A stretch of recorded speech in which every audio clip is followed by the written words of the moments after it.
নুর ইসলাম ভাই, ভাই ভাই একটু এদিকে আসেন, এদিকে আসেন, এদিকে আসেন, দ্রুত দ্রুত দ্রুত। ভাই ভাই ভাই, ও নুর ইসলাম ভাই, এই যে দেখেন যে একটা পাতা ছিঁড়ছি না, এই যে কাটা আছে, কিন্তু এটাতে কাটা আছে, হ্যাঁ। এই এই গাছটা কি গাছ জানেন? আনারস গাছের মতো দেখা যায় না, তাই না? এই যে ফল দেখেন, ফল দেখেন, এই যে ফল আছে, একটা ফল দেখান, আনারসের মতো যে দেখা যায়। তাই তো। একটু দূরে যান, আমি বলতেছি, এটা আনারসের মতন দেখা যায়। মেয়েটার মাথায় ফুল কই? আনারসের মাথায় যে একটা ফুল থাকে, এটা কই? এটা নাই। এটা বলে কেয়া ফল। তারা সেন্ট মার্টিন গেছে, দেখছে সেন্ট মার্টিনের যে সেরাদ্বীপ গেলে অনেক বড় বড় এই গাছ কিন্তু অনেক বড় বড় হয়, কেয়া ফল।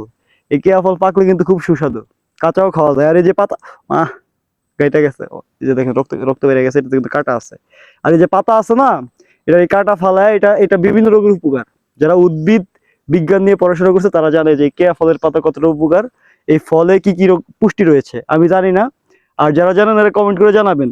এই কেয়া ফল কিন্তু অ্যাভেলেবেল না, এটা সমুদ্র উপকূলীয় জায়গা ছাড়া হয় না। আমরা এখন আছি বাংলাদেশের একমাত্র ভার্জিন সি বিচ তারুয়াতে। এই তারুয়াতে এসে এই যে এটা দেখা পেলাম আর কি।